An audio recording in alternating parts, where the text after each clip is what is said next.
نداء الحق صوت قد شجاني وبلغني الحقيقة والأماني وكان لي السبيل إلى المعالي ونورا للهداية والبيان.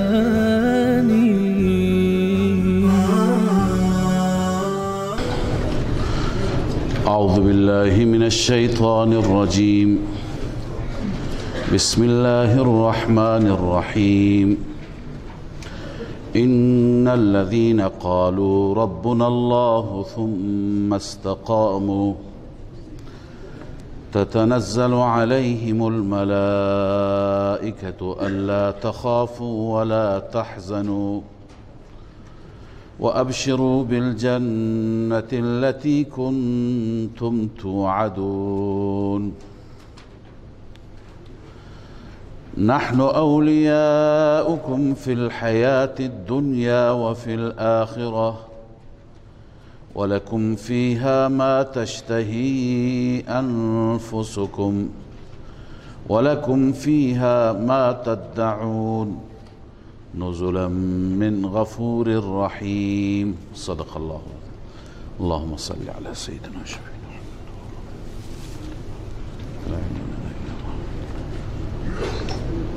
ولا فهمنا خدمت شما این مطلب را عرض کردم که در این سوره مبارکه بعد از دلایلی که بیان میشه، بعد از هر دلیل عقلی تخویف ذکر میشه و تهدیدی یا دنیوی یا اخروی برای منکرین بیان میشه. بعد از اینکه دلایل تمام شد تخویف آمد، تخویف اخروی آمد و بعد از تخویف حال نوبت به تبشیر میرسد. خدای عزوجل هم در کلام زیبایش مژده داده، امید داده و هم بیم داده، تخویف داده. بعضی مردم از تهدید میترسند، متنبه میشوند، بعضی از تشویق متنبه میشوند و متوجه میشند. همه روش ها در قرآن مجید هست و بعضی دلائل را میفهمند، بعضی دلائل عقلیه میفهمند، بعضی به گذشتگان اعتماد دارند، دلائلی که به نقل از اونها بشه میفهمند. لذا اینجا بشارت هست، بشارت برای مؤمنین، بشارت برای اهل توحید. الله عزوجل می فرماید ان الذين قالوا ربنا الله. خدمت شما قبلا هم عرض کردم که در این آیه شریفه هر 4 مرتبه هدایت و 4 درجه هدایت هم هستند. اولین درجه انابت بود که انسان در جستجوی حق باشد و دومین درجه هدایت بود. در قالوا ربنا الله این هر دو هستند. زمانی انسان ربنا الله میگوید که هدایت بشه و زمانی هدایت میشه که در دلش حسی باشد، در دلش انابتی باشد. لذا این 2 درجه. کسانی که گفتند ربنا الله، فقط را اگر بنویسید کاملتر میشه، فقط رب ما الله است. یعنی بغیر از الله ما دیگه رب نداریم. ارباب متفرقون خیر ام الله الواحد القهار، ارباب متفرق یا یک رب؟ ربنا الله، رب ما فقط و فقط الله است.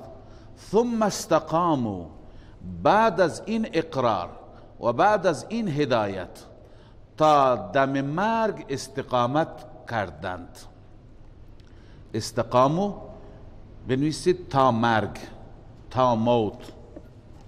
خب این درجه سوم هدایت است، استقامت. استقامت که باشد از طرف الله عزوجل کمک و نصرت و امداد و انوارات نازل میشه. تتنزل علیهم الملائکه، این ثمره استقامت است، نتیجه استقامت است. ملائکه رحمت بر آنان نازل می شوند، بر آنان فرود می آیند. بعضی از مفسرین اینو نوشتند که این در آخرت است، تتنزل علیهم الملائکه فی الاخره. بعضی از مفسرین نوشتند این در دنیا هست، چنانچه تفسیر مهایمی نوشته فی الدنیا بالالهام. ملائکه در همین دنیا بر انسانی که استقامت می کند و سختی ها را در راه حق تحمل می کند، پیش او انسان میاند الهام می کنند، در دلش القا می کنند که قوی باش، نترس، ما در کنارت هستیم. پس تتنزل علیهم الملائکه، و هم میشه که نصرت الهی هم در دنیا شامل حالش بشه، هم در آخرت، هیچ تناقضی ندارد. ملائکه می آیند الهام می کنند به او، یعنی در دلش القا می کنند به این که الا تخافوا ولا تحزنوا، ای مؤمنین، ای استقامت کنندگان، نترسید، ولا تحزنوا، غمگین نباشید. خوف، صبح هم خدمت شما عرض کردم که حالتی هست که انسان نسبت به حال داشته باشد، دغدغه‌ای که انسان به زمان فعلی نسبت به زمان فعلی داشته باشد. الان میترسم بر من چی بیاد، این را میگن خوف. اما حزن و غم اون هست که انسان نسبت به گذشته یا نسبت به آینده داشته باشد. مثلا کسی چیزی ازش فوت شده، برای اون جوش میزند، این حزن است. یا برای آینده پریشان است که چی میشه، اینم حزن است. هر دو را شامل میشه. نسبت اگر در آخرت باشد ولا تحزنوا، نسبت به اون چی که از دست دادی نگران نباش، اینجا بهتر از اون را خواهی دید. تو دنیا مگه چی هست؟ در آخرت همه چیز است. و نسبت به آینده هم اون را میگن نگران نباش، چون در آینده اینجا عرض کنم که نعمتهای الهی هست، راحت و روح و ریحان است. لذا الا تخافوا ولا تحزنوا، نترسید و غمگین هم نباشید. و ابشروا بالجنة التي كنتم توعدون، مژده باد شما را، خوشخبری باد شما را به اون بهشتی که شما وعده داده شدید. بنویسید به وسیله پیامبران، به وسیله انبیا شما مژده اون بهشت داده شدید، شما نسبت به اون بهشت خوشحال باشید. نحن اولیاؤکم فی الحیات الدنیا و فی الاخره. این هم بعضی مفسرین قول ملائکه قرار دادند و بعضی میگند این قول الله عزوجل است. خدا میگه ما حامی شما هستیم، ولی به معنی حامی، حمایت کننده. اگر قول فرشتگان باشد معنیش اینه که از طرف خدا برای حمایت شما مبعوث شدیم، و اگر قول الله باشد ما لکم من دون الله من ولی ولا نصیر، بغیر از الله شما هیچ حامی ندارید. حامی اصلی من شما الله هست. لذا الله اعلام می فرماید ای مؤمنین، ای استقامت کنندگان، ما حامیان شما هستیم در زندگی دنیا و در آخرت. خدا بندگان خودش را در دنیا هم حمایت می کند. در دنیا گاهی با نصرت، با غلبه بر دشمن و گاهی با القاء صبر و سکون و الهام حسنات، چیزهای خوب خوب در دلش القا می کند که این انسان گرچه در بلاها هست، در مشکلات هست، ولی این انسان چیه؟ مطمئنه، این انسان صبوره، خوشحال، قانعه. لذا در زندگی دنیا هم ما حامیت هستیم، در آخرت هم ما حامیت هستیم. در آخرت هم با هیچ نوع ناگواری مواجه نمیشه. عنایت داشته باشید، این مژده برای کسانی است که در راه دین استقامت میکنند. استقامت خیلی نعمت بزرگی است عزیزان. یکی هست استقامت بر ایمان، استقامت بر توحید، که انسان در مقابل همه نامسلمان ها بر عقیده حق، بر مسیر توحید بماند. هر چند که دشمنان مخالفت کردند، حتی مجبور بشه ترک وطن بکنه، ولی استقامت داشته باشد. و یکی دیگه هست استقامت بر طاعت و عبادت، که ما مسلمان ها الحمدلله ایمان به الله داریم و خدا کند که تا آخرین لحظات حیات در دنیا بر ایمان بمانیم و انشاءالله میمانیم. اما بر طاعات و عبادات استقامت سست، ضعیفه. بعضی ها عبادت میکنند، به خدا روی میآورند، ولی بعد از مدتی ترک میکنند. بعضی ها در ترک معصیت استقامت ندارند، بعضی ها در انجام طاعت استقامت ندارند، در حالی که استقامت توفیق بزرگی از خدای عزوجل است. و همیشه از الله استقامت بخواهید و سعی کنید بر هر کاری که انجام میدهید. توصیه رسول الله صلی الله علیه وسلم است که کار شما ولو اینکه اندک باشد ولی همیشه باشد. مثلا 2 رکعت نماز تهجد میخوانی، همیشه بخوان. اینکه یک شب بلند بشی 20 رکعت بخوانی، 4 شب دیگه هیچی نخونی، اینطور نه. 2 رکعت بخوان، 4 رکعت بخوان، ولی همیشه بخوان. بهترین عمل همون عملی هست که توش دوام باشه، توش استقامت باشه. این رفته رفته اثرات خودش را بر قلب میگذارد. لذا الله عزوجل به استقامت کنندگان این مژده را میده. ای استقامت کنندگان، ما حامیان شما هستیم، هم در زندگی دنیا و هم در آخرت. مواقع سخت آخرت و موارد سخت آخرت، از قبر گرفته تا میدان حشر، تا پل صراط، تا تمام ورودی ها و فیلترهایی که در قیامت هست، همه جا الله با تو همراه هست. یا فرشتگان الله که از طرف الله تعیین شدن با تو همراه هستند، جای نگرانی برات نیست. لذا الله می فرماید ناؤکم فی الحیات الدنیا و فی الاخره، ما حامیان شما هستیم در زندگی دنیا و همچنین در آخرت.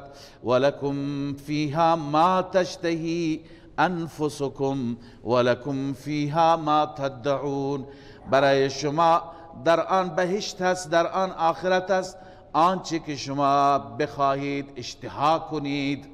اشتها کند نفس شما، خواهش داشته باشید، طلب و میل داشته باشید. ولکم فیها ما تدعون، و برای شماست در آن آخرت هرچی که بخواهید. تشتهی انفسکم، مرغوبات اضطراری و غیر اختیاری هستند. ما تدعون مرغوبات اختیاری هستند، یا با هم فرق داره. گاهی بدون اختیار چیزی میبینی تمناش میکنی، اون اضطراریه، اون فوراً خدا برایت آماده میکنه.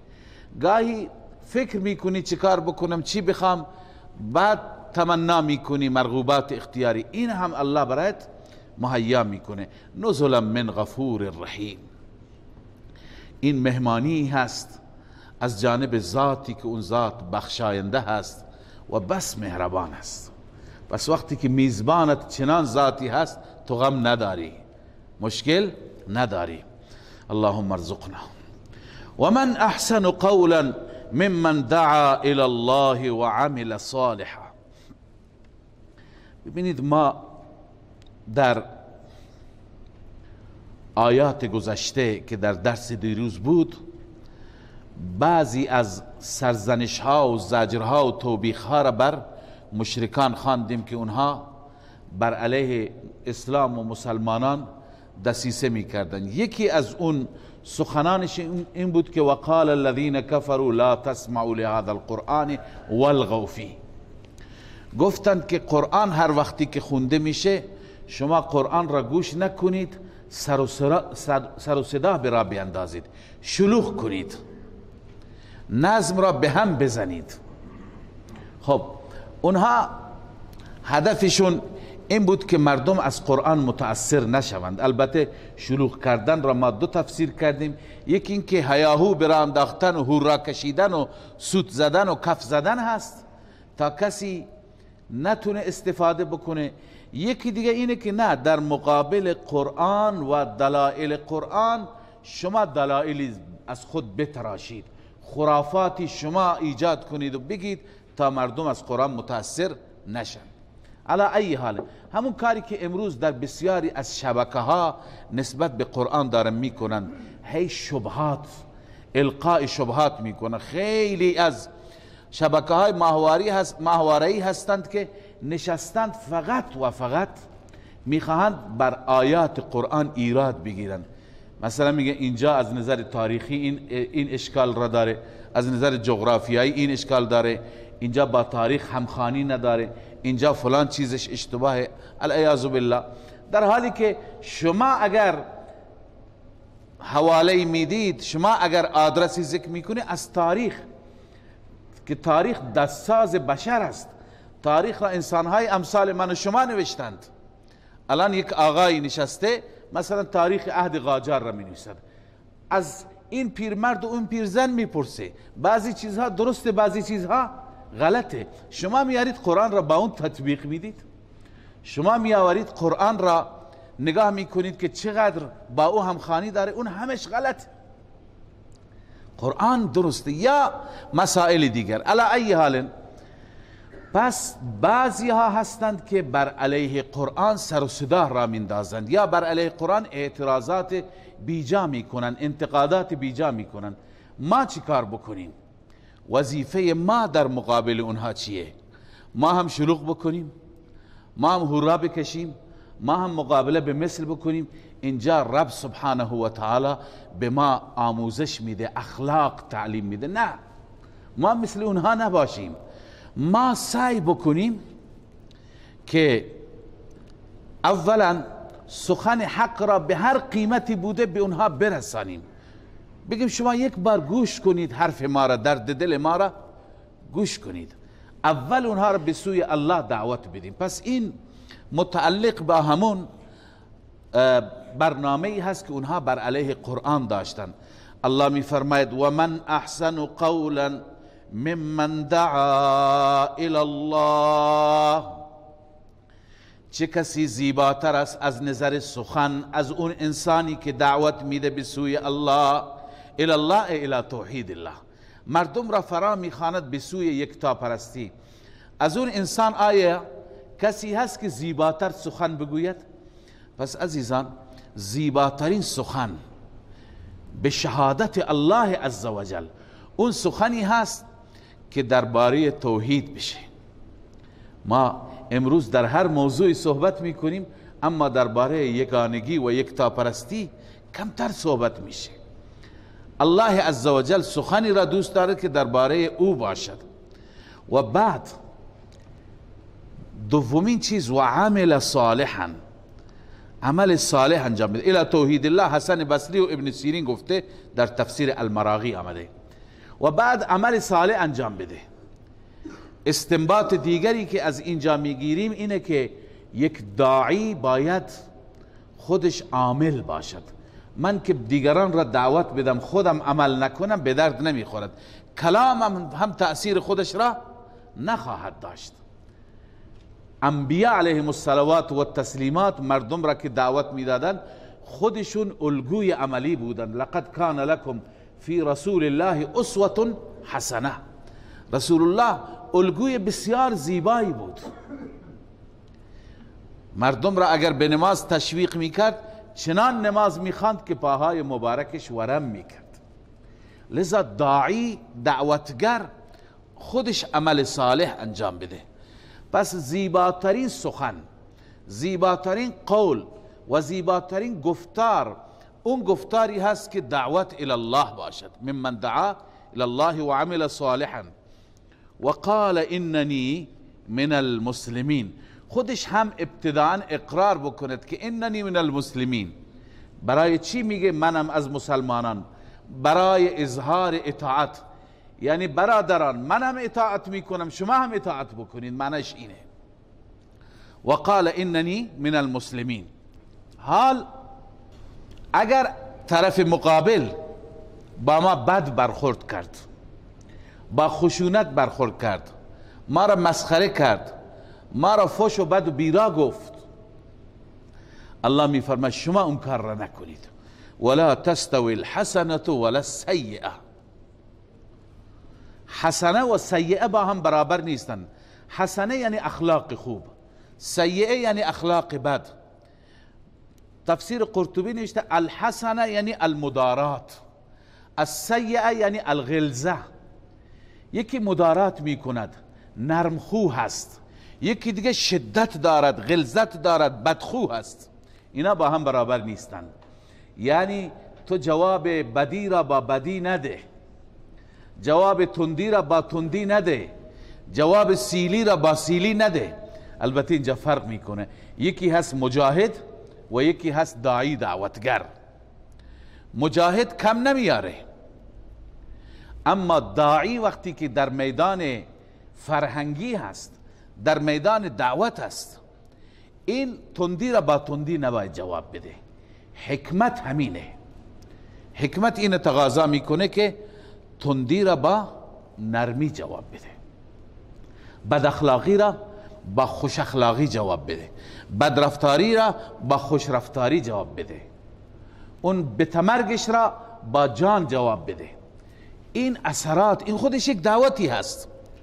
اخلاق حسنه از خود نشان دادن نسبت به کسی که جاهل است، نمیداند، این خودش یک دعوتی هست. اخلاق خوب. الله عزوجل می فرماید ادفع بالتی هی احسن. دفع کن، دور کن اخلاق بد را، برخورد بد را، بالتی هی احسن، با اون خصلتی که اون زیباترین خصلت است. یعنی از کنم که بدرفتاری را دفع کن و جواب بده با محبت، با عفو، با صبر، با احسان، با از خودگذشتگی. اینا صفاتی هستند، صفات زیبا که قرآن و سنت به ما تعلیم دادن. الله می فرماید که ولا تستوی الحسنة ولا السیئه. برابر نیست خوبی با بدی، برابر نیست مدارات با اخلاق بد. ادفع بالتی هی احسن. دفع کن بدی را با اون خصلتی که اون خصلت زیباست. یعنی کسی بد میکنه، تو با خصلت زیبا، با اخلاق نیک اون جواب بده، با رفتار خوب جوابش بده. نتیجه چی میشه؟ فاذا الذی بینک و بینه عداوه. نتیجه حسن خلق. در این هنگام اون کسی که بین تو و بین او دشمنی هست، کأنه ولی حمیم، گویا اون دوست صمیمیت هست. دشمن سرت میشه دوست صمیمیت، متوجه میشه که من کجا هستم و این کجا. علامه بیضاوی اینجا گفته فاذا فعلت ذلك، هرگاه تو این کار را کردی، یعنی اونی که نسبت به تو بد میکنه، تو نسبت به او خوش رفتار باش. صار عدوك المشتاق الولی الشفیق. دشمن تو چی میشه؟ علاقمند میشه، دوست میشه، مهربان میشه. دشمنت با تو دوست میشه، خادمت میشه، مریدت میشه.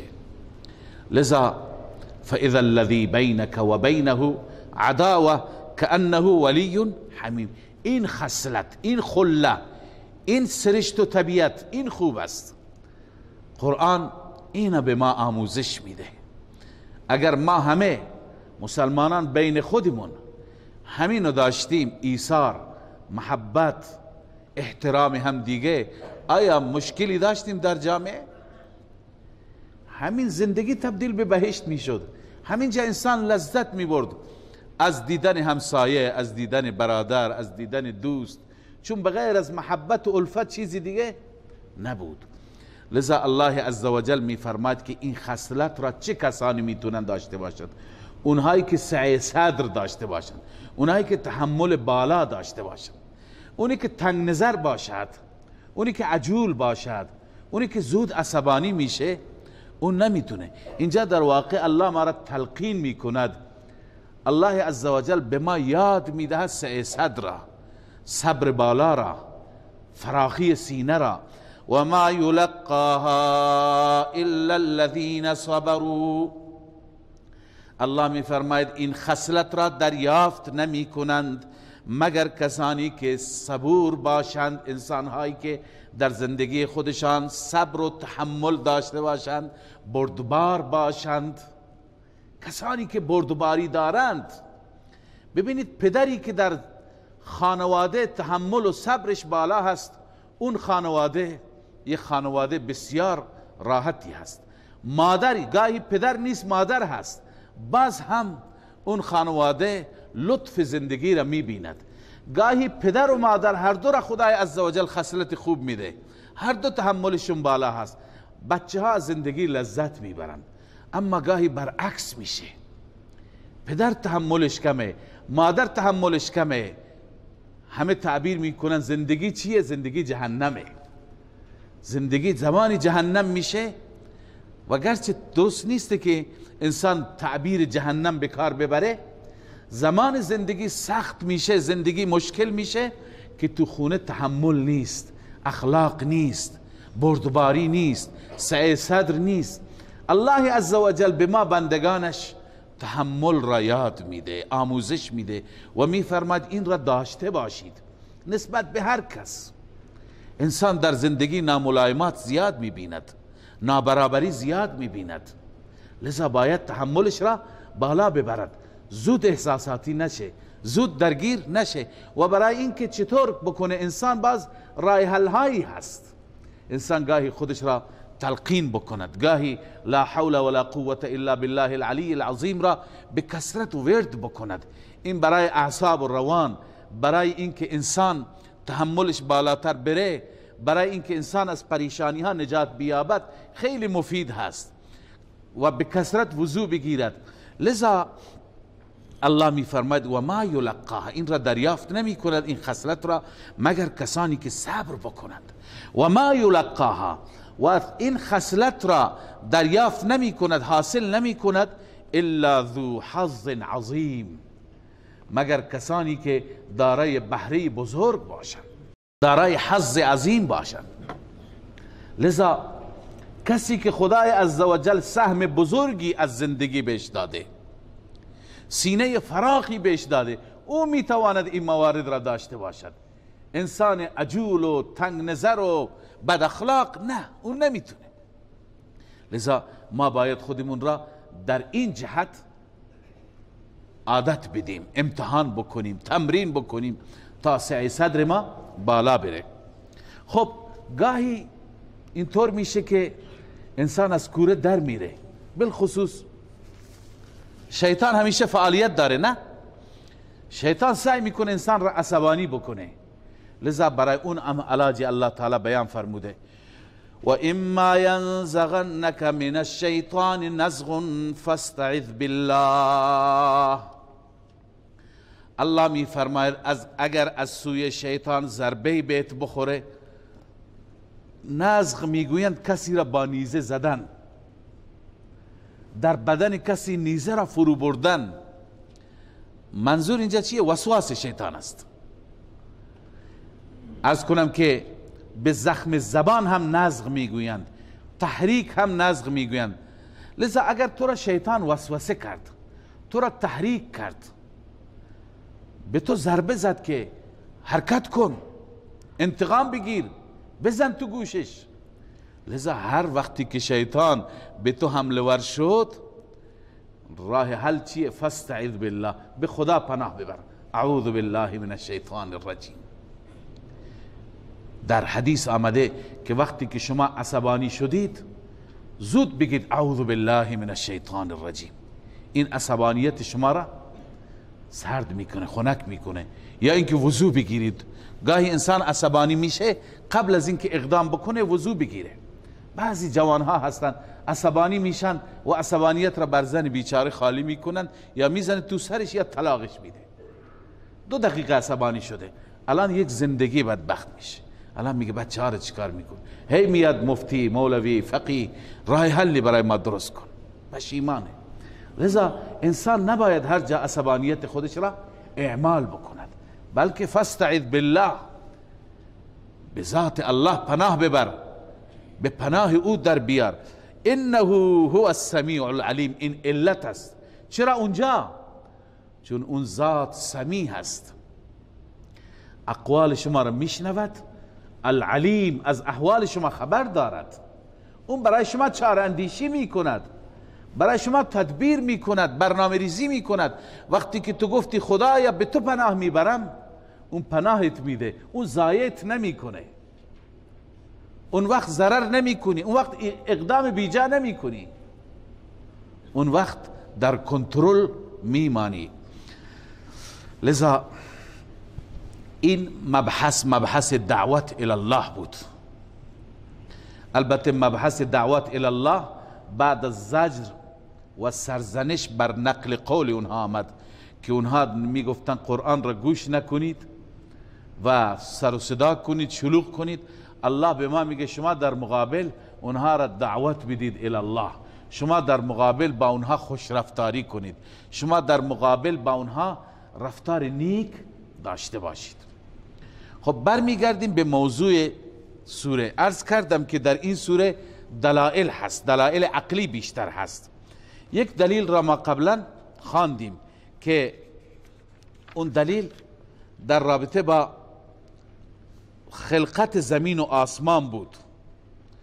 وجعل فيها رواسي من فوقها وبارك فيها وقدر فيها أقواتها في 4 أيام ثم استوى إلى السماء وهي دخان إلى آخره. حال این دلیل دوم هست على سبیل الترقی. الله عزوجل می فرماد همان گونه که من زمین و آسمان را آفریدم، در این زمین و آسمان لیل و نهار را هم آفریدم، و در این زمین و آسمان و در این کائنات شمس و قمر را هم آفریدم. اینا همه آیات بزرگی هستند دال بر قدرت خدای لایزال. بنده همیشه عرض می کنم که ما متاسفانه در این آیات، بالخصوص این آیات را که الله بیشتر بیان می کند، دعوت به تدبر و تفکر میده. ما فکر نمی کنیم چه نظام منظمی الله برای ما برنامه ریزی فرموده. شب، روز، خورشید، ماه هست، ستاره ها هست، هر یکی روی یک نظم خاص، روی یک ترتیب خاص، در یک ساعت خاص، در یک دقیقه خاص حتی کار خودش را داره انجام میده.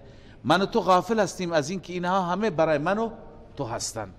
لذا الله می فرماید و من آیاته اللیل و النهار، از آیاتی که دلالت بر توحید الله دارند شب و روز هست. و الشمس و القمر، خورشید هست و ماه هست، ماه و خورشید، شب و روز، اینا آیات الهی هستند. اینها را خدای عزوجل خلق کرده برای منفعت شما.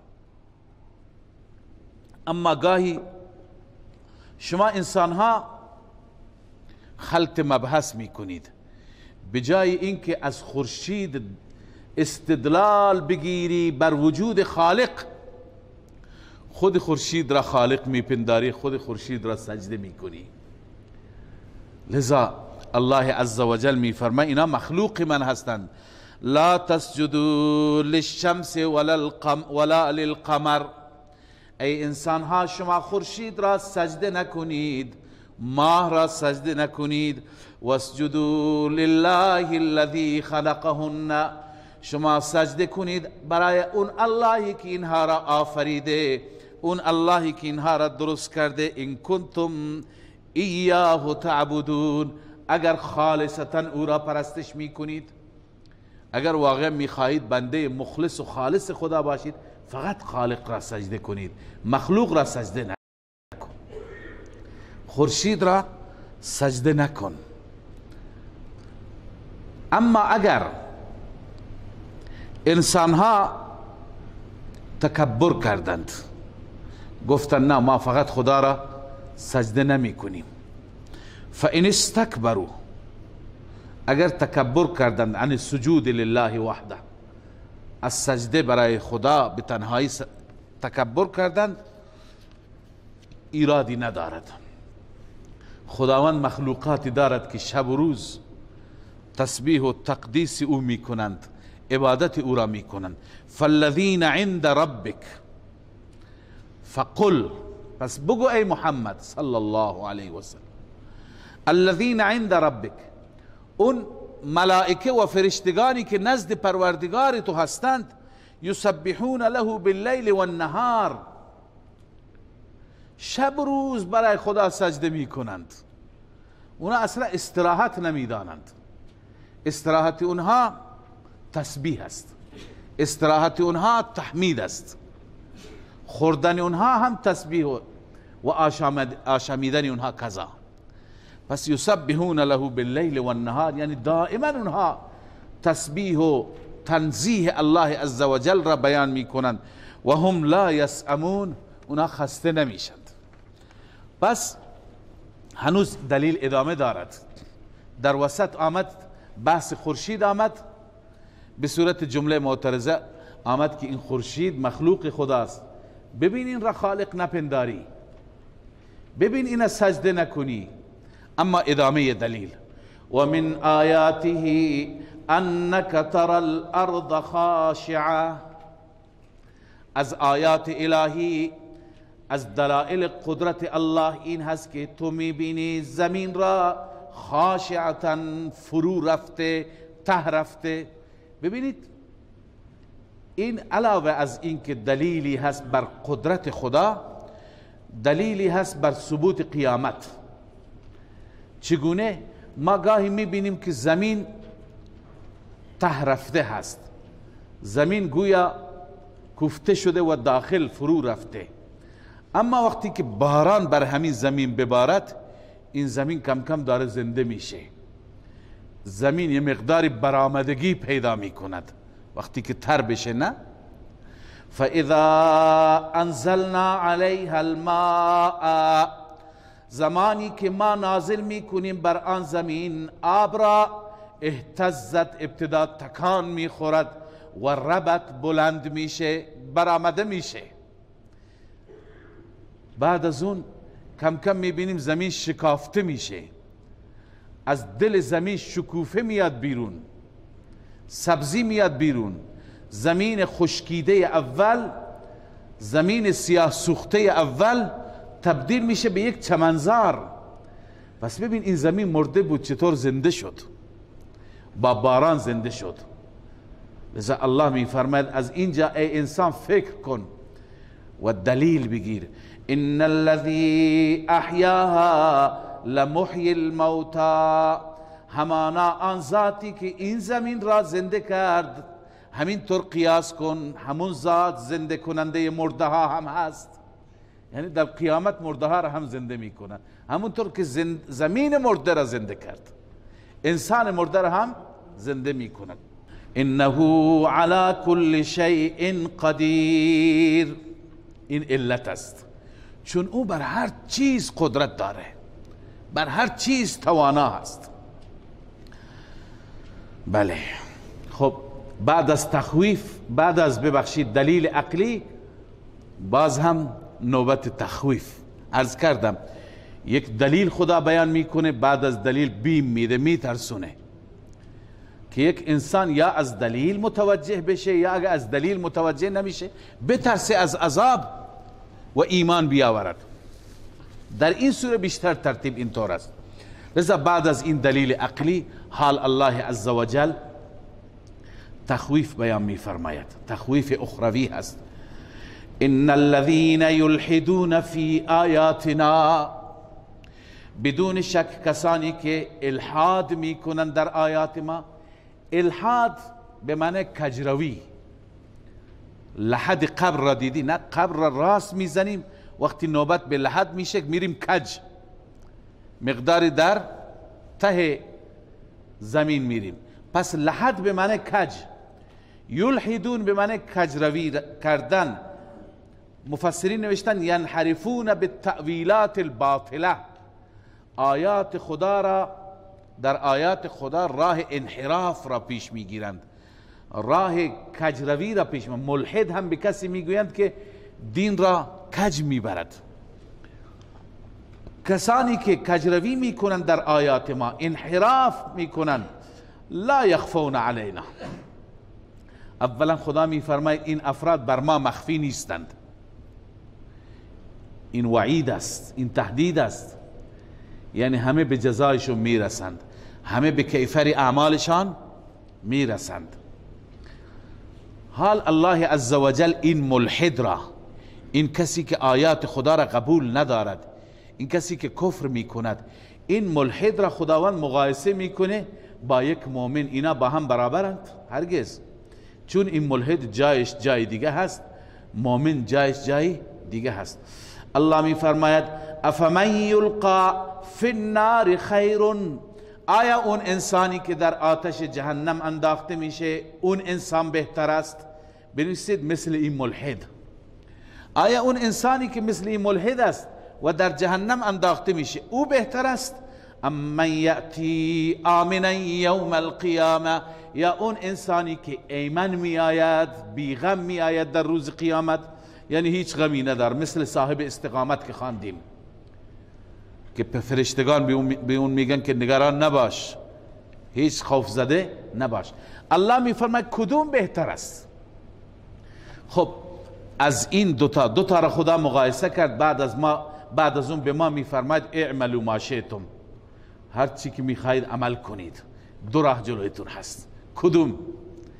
میخواهی که فی النار العیاذ بالله بشه، در آتش، پس ملحد باش، و الا بیا به سوی ایمان، به سوی توحید.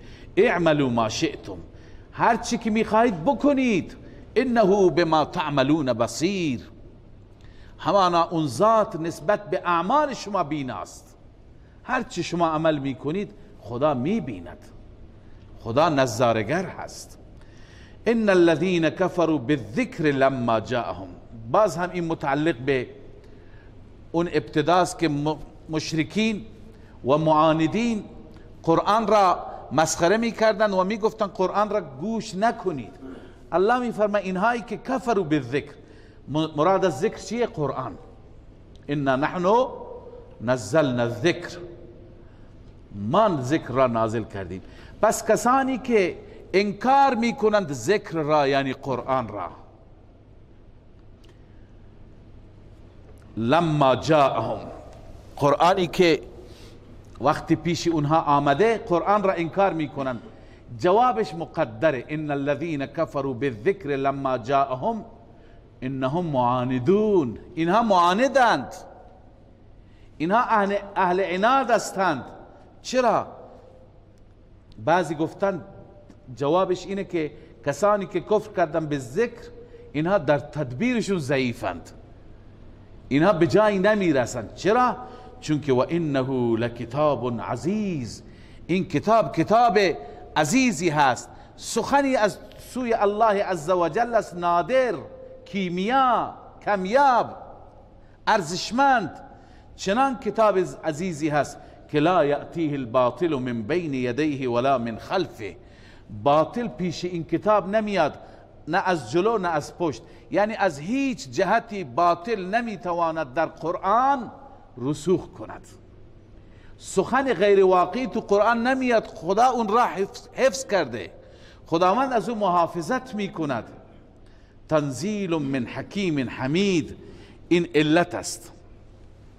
ببین چند چیز بیان شد، یکی این که انه لکتاب عزیز، یکی این که کسانی که کفروا بالذکر معاندون، اونها معاند هستند، یکی این که لا یأتیه الباطل من بین یدیه ولا من خلفه. علت هر ستا اینه چون که تنزیل من حکیم حمید، این کتاب معمولی نیست، این سخن معمولی نیست. این نازل شده از جانب ذاتی که حکیم هست، یعنی حکمت دارد، حاکمانه برخورد نمیکنه، حکیمانه میکنه، جابرانه نمیکنه، از روی حکمت میکنه. حمید ستوده شده هست، لذا این کتاب ستوده شده ای هست. به هیچ وجه باطل اطراف این کتاب دور نمیزند.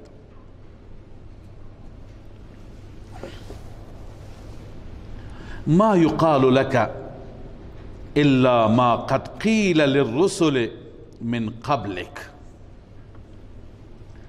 این سرزنش دیگر هست برای دشمنان پیامبر، دشمنان قرآن. ای پیامبر، به شما گفته نمیشه مگر آنچه که گفته شد برای رسول قبل از شما. به پیامبران قبلی ملت ها چه جواب دادند؟ گفتند شما چرا بشرید، چرا ملک نیستید؟ به اونها گفتند چرا اون معجزه‌ای که ما میخواهیم نمی آورید؟ به اونها انواع چیزها گفتند، ساحر گفتند، جادوگر گفتند، دیوانه گفتند. لذا هر چی که به انبیاء گذشته گفتند ای پیامبر به شما هم میگویند. معنیش چیه؟ معنیش اینه که صبر کن، تحمل کن. نتیجه صبر این میشه ان ربک لذو مغفرت، همانا پروردگار تو دارای مغفرت است برای منیب بنویس، برای کسی که انابت میکند. و ذو عقاب علیم، الله دارای عذاب دردناک است برای معاند بنویس، برای معاند. چه کسی را مغفرت میکند؟ منیب را. چه کسی را عذاب میده؟ معاند و ضدی را. ولو جعلناه قرآنا اعجمیا، باز هم زجر بر قولشان، سرزنش بر قولشان. مشرکین مکه مونده بودند که چه اعتراضی بکنند. یک بار می گفتند که چرا پیامبری که از سوی خدا برای ما فرستاده شده چرا فرشته نیست؟ خداوند در چند جا جواب داد. خداوند فرمود اگر ولو نزلنا ملکا لقضی الامر، اگر ما فرشته بفرستیم کار تمام میشه. یعنی چه؟ یعنی فرشته که بیاد برای عذاب میاد، فرشته که بیاد برای تبلیغ نمیاد. سنت الهی هست در تمام زمانهای گذشته فرشتگان که آمدند عذاب آوردند. پس همین پیامبر بهش ایمان بیاورید. یه اعتراض دیگری که اینجا هست، اونا میگفتن چرا این قرآن به زبان عجمی نیست، به زبان عربی؟ خب به یک زبان دیگه می بود، به زبان فارسی می بود مثلا. چون اون وقت ما میدونستیم که این پیغمبر به حقی هست. خودش فارسی مثلا بلد نیست ولی کتابش به فارسیه، خب میدانستیم از طرف خداست. ولی این خودش عربیه، کتابش هم عربیه، چه معلوم که این کتاب را از کجا آورده؟ الله عزوجل می فرماید اگر ما به زبان عجمی قرآن نازل می کردیم، اون وقت هم شما این انسانهای معاند و ضدی یک بهانه دیگه می آوردید. اون وقت می گفتید که این چه کتابیه، چرا به زبان خود ما نیست، چرا ما نمی فهمیم، ما که نمی فهمیم عملم نمی کنیم. اون وقت شما این بهانه را می آوردید. بعدا خدا می پرسد آیا پیغمبر عربی و کتاب عجمی یعنی چه؟ پیغمبر وقتی که زبانش عربیه باید کتابش هم چی باشد؟ عربی باشد.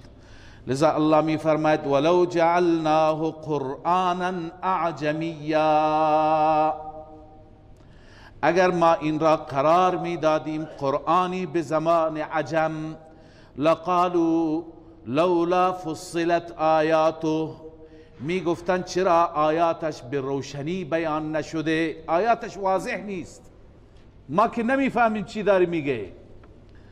اعجمی و عربی، کتاب عجمی و نبی عربی، آیا کتاب به زبان عجم باشد و نبی خودش عربی باشد؟ قل هو للذین آمنوا هدى وشفاء. الله عزوجل نتیجه انابت، این نتیجه ضد بود که کسانی که اهل ضد بودند بهانه تراش، اما نتیجه انابت حق طلبی، قل هو للذین آمنوا هدى و شفاء، بگو این کتاب برای کسانی که ایمان آوردند هدایت و شفا هست. هدایت است علما و شفا هست عملا، یعنی میخوان راه هدایت را بدانند، همین قرآن کافیه. و میخواهند از تمام مریضی های شرک و کفر و نفاق و حسد و بغض و تمام نجات بیابند، بازم شفا قرآن هست. والذین لا یؤمنون فی آذانهم وقر وهو علیهم عما، اما از این قرآن محروم میمانند اهل عناد، کسانی که ایمان نمی آورند عنادن، در گوشهایشان بار سنگین است. و هو علیهم عما، این قرآن بر اونها عما هست. عما به معنی نابینا، این قرآن سبب نابیناییشون میشه. چرا؟ چون اونها در مسیر عنادند. کسی که معاند بشه چشم و گوشش عرض کنم که کر و کور میشه، نمیبینه، نمیشنود. اولئک ینادون من مکان بعید. خداوند عزوجل دو مثال برای اینهایی که در لجنزار عناد هستند دو مثال بیان فرموده.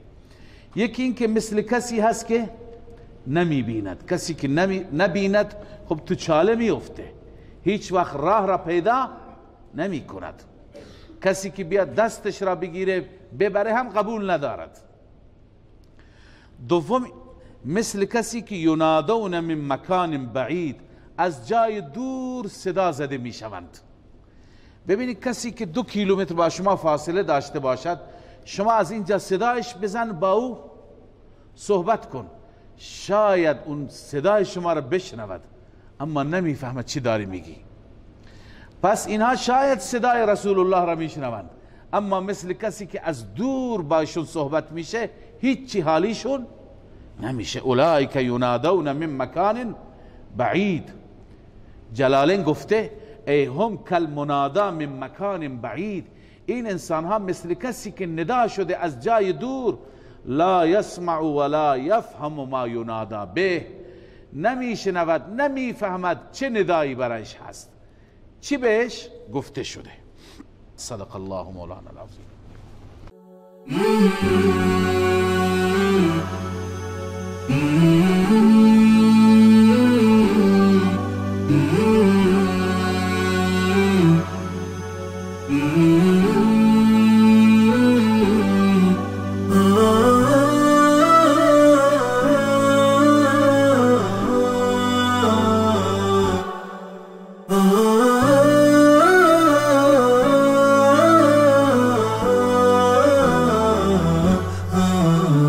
نداء الحق صوت قد شجاني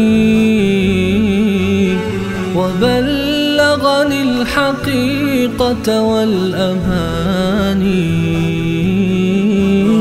وكان لي السبيل إلى المعالي،